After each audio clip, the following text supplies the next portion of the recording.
सात बहुओं में बड़ी बहू। एक समय की बात है। किसी नगर में एक बूढ़ा व्यक्ति रहता था। उसकी सात बहुएं थीं। एक बार कार्तिक का महीना आया और उसने अपनी बहुओं से कहा कि मैं कार्तिक का स्नान करूंगा, क्या तुम सब मिलकर इसे निभा दोगी? सात बहुओं में से 6 बहुओं ने मना कर दिया, लेकिन बड़ी बहू ने कहा कि बाबूजी, मैं निभा दूंगी। बूढ़ा प्रतिदिन प्रातः ब्रह्म मुहूर्त में उठता और नदी पर स्नान कर घर आता और अपनी गीली धोती को वह बड़ी बहू के आंगन में सुखा देता। जैसे जैसे उस गीली धोती में से पानी की बूंदें जमीन पर गिरती, वैसे ही वह बूंदें हीरे मोतियों में बदल जाती। धोती से हीरे मोती गिरते देख बाकी 6 बहुओं से रहा नहीं गया और वे बोली कि हम भी बूढ़े को अपने यहाँ नहाने को बोलेंगे। अगले दिन बाकी बहुओं ने कहा कि पिताजी, आप कल से हमारे यहाँ कार्तिक नहा लेना। बूढ़े ने कहा कि ठीक है, मुझे तो नहाना ही है, मैं तुम्हारे यहाँ नहा लूँगा। बूढ़ा सुबह सवेरे स्नान करके आया और धोती उसने दूसरी बहू के आंगन में सुखाने के लिए डाल दी, लेकिन यहाँ हीरे मोती की बजाय कीचड़ टपकने लगा। अगले दिन तीसरी बहू के यहाँ भी यही हुआ। बाकी बहुओं के यहाँ भी यही हुआ।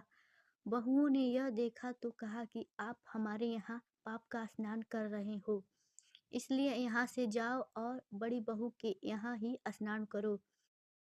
बूढ़ा वापिस बड़ी बहू के यहाँ आया और कार्तिक का स्नान करने लगा। स्नान करके उसने फिर धोती सुखाई तो वहाँ फिर से हीरे मोती गिरने लगे। अब कार्तिक का महीना समाप्त होने को था। बूढ़ा चिंता में पड़ गया तो बड़ी बहू ने इसका कारण पूछा।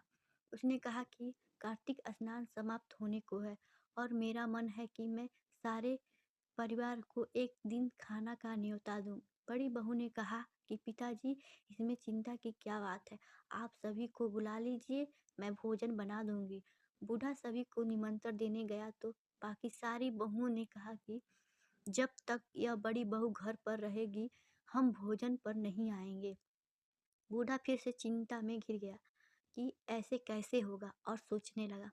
बूढ़े को सोचते देख बड़ी बहू ने कहा कि पिताजी, अब आपको क्या चिंता है?